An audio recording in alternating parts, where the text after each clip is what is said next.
આજે આપણે બનાવીશું રીંગણની કઢી.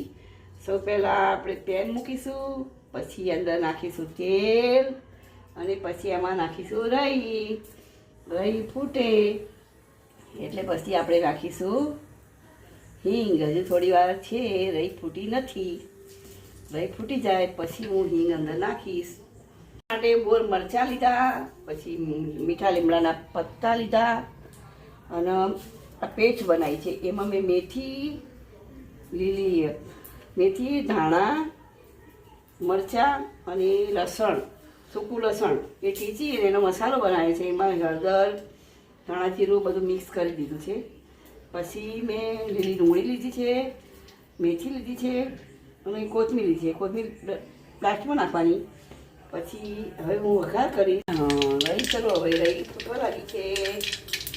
આપણે નાખીશું અંદર. રહી ફૂટી જાય પછી હિંગ નાખીએ. કેમ કે હિંગ પહેલાં નાખીએ તો બળી જાય.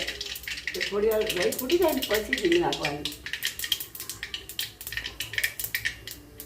ચલો, હવે રહી ફૂટી ગઈ છે. હવે આપણે નાખીશું હિંગ અને પછી નાખીશું આ મરચાં. સ્પેશિયલ કઢી માટેના જ આવે છે, બોર મરચાં કહેવાય એને. પછી મીઠો લીમડાના પાન. પછી તરત જ નાખી દેવાનો આર્યો મસાલો મિક્સ કરેલો. મસાલો થોડી વાર સાંતળવા દેવાનો. સાંતળાઈ જાય પછી એના અંદર નાખવાની લીલી ડુંગળી.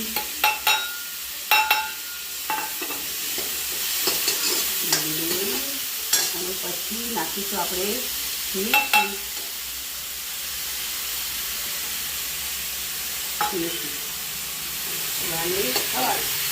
ચડવા દેવું પડશે. થોડી વાર ચડશે પછી તૈયાર થશે.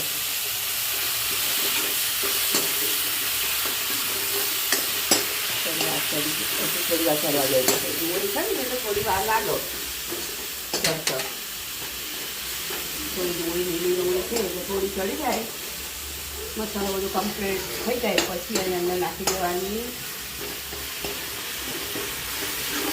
છાશ. છાશની અંદર અમે ચણાનો લોટ અને મિક્સ કરી પછી આ મસાલો ચડી જાય એટલે એની અંદર નાખી દેવાનું.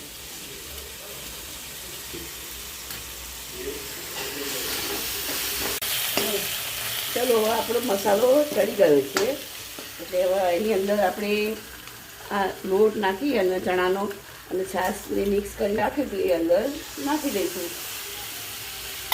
પછી આપણે જેટલી ક્વોન્ટિટીમાં જોતી હોય એટલી કઢી બનાવવા માટે અંદર બીજી છાશ નાખી દઈશું. આમાં આપણે હોય ને અમે સૂકું લસણ નાખ્યું હોય. તમારે જો લીલું લસણ નાખો તો પણ સારી લાગે કઢી. પણ મેં સૂકું નાખ્યું છે. મને સૂકું ગમે એટલે મેં સૂકું નાખ્યું. બસ હવે આને થોડી વાર થવા દઈશું એટલે મારી કઢી થઈ જશે તૈયાર. પછી એની ઉપર કોથમીરથી ગાર્નિશ કરી દઈશું. કઢી થઈ ગઈ છે તૈયાર. હવે એમાં નાખીશું લીલા ધાણા. કેમ કે શિયાળામાં ત્યારે શાકભાજી સારી આવે, બધું કોથમીર બધું સરસ આવે એટલે કઢી ખાવાની મજા આવે.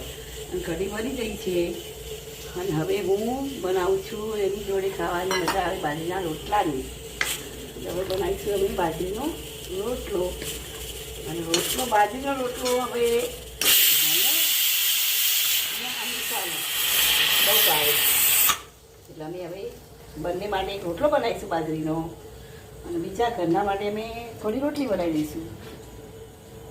કેમ કે બધાને રોટલો ભાવતો નહીં એટલે અમે બીજા માટે તો અમે ને રોટલી જ બનાવીશું. જો બાજરીનો રોટલો હોય ને બનાવીએ ને એના રોટલી અંદર આપણે થોડું ઘી નાખીએ ને તો આપણને કબજિયાતની તકલીફ ના થાય. એના માટે આપણને ઘી નાખીને બનાવીએ તો સારું. તો મેં પણ થોડું ને રોટલાની અંદર આ રોટની અંદર થોડું ઘી નાખ્યું છે. એ રોટલો સારું લાગે. અંદર જ નાખી દેવાનું. સારું લાગે.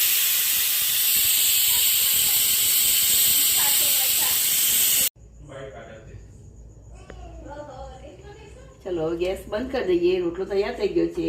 મારો વિડીયો કોઈને પસંદ આવે તો લાઈક અને સબસ્ક્રાઈબ કરવાનું ભૂલતા નહીં. ચલો જમવા.